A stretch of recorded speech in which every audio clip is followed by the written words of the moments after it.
ஆகையினாலே திருமால் வந்து என் நெஞ்சம் நிறைய புகுந்தான், திருமாமணியுந்து புனல் பொன்னி தென்பால் திருமால் சென்று சொயர்விடம் தென்திருப்பேரே என்பார்.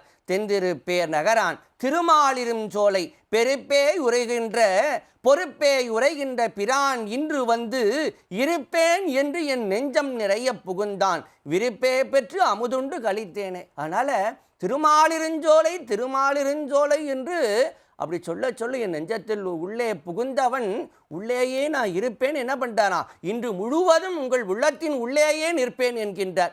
இருப்பேன் என்று என் நெஞ்சம் நிறைய புகுந்தான், விருப்பே பெற்று அமுதுண்டு கழித்தேன். அதனால் அழகரை நினைத்து நினைத்து நினைத்து அவருடைய காட்சியை கண்டு எப்படி திருமங்கையாழ்வார் சொன்னாரோ, கண்களில் இருந்து நீங்கார், நெஞ்சத்தில் இருந்து நம்மாழ்வார் சொன்னதைப் போலவும் நெஞ்சத்தில் இருந்து நீங்கார். யாரு? நம்முடைய மாலிருங்குன்ற மாயோனாகிய நம்முடைய மகாவிஷ்ணு. கிளரொளி இளமையை கெடுவதன் முன்னும். அழகரை வந்து எப்போ வணங்கணுமா?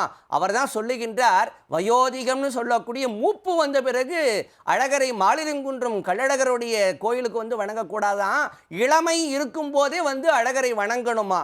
கிளரொளி இளமை கெடுவதன் முன்னம் வளரொளி மாயோன் மருவிய கோயில் வளரிளம் பொழில் சூழ் மாலிருஞ்சோலை தளர்விளர் ஆகில் சார்வது சதிரே என்று நம்முடைய நம்மாழ்வார் தான் பாசுரம் பாடுகின்றார். ஆகினாலே நம்முடைய வாழ்விலே ஒரு முறையேனும் என்னன்னா கள்ளர்மலையிலே நம்முடைய கள்ளழகரை அழகர் மலையானை சென்று சேவிக்க வேண்டும். அவருடைய அற்புதமான அந்த திவ்ய தரிசனத்தை கண்கள் கொண்டு தரிசிக்க வேண்டும். அவருடைய அருள் நம் அனைவருக்கும் கிடைக்கும், நிச்சயமாக கிடைக்கும். வாழ்க்கையில் என்னென்ன வேண்டுமோ இதுகாரும் கண்டு தரிசித்த உங்கள் அனைவருக்கும் மனதிலே என்னென்ன பிரார்த்தனைகள் இருக்கோ அத்துணை விதமான அந்த பிரார்த்தனைகள் அனைத்தையும் நம்முடைய ஆளவாய் அங்கையர்கண்ணி என்கின்ற மீனாட்சி அம்மையிடம் கொண்ட சுந்தரேச பெருமான் சொக்கநாத பெருமானும் நம்முடைய திருமாலிருஞ்சோலை கள்ளழகரும் நிச்சயம் நிறைவேற்றுவார்கள் என்று சொல்லி தரிசித்த உங்கள் அனைவருக்கும் எல்லாமல்ல பெருமாளுடைய திருவருள்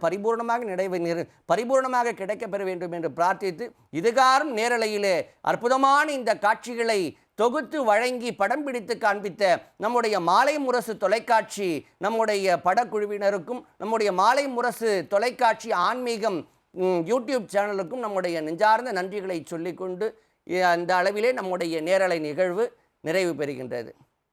ஆடக மதுரைக்கு அரசே போற்றி, கூடலில் இலங்கு குருமணி போற்றி. கோவிந்தா கோவிந்தா கோவிந்தா.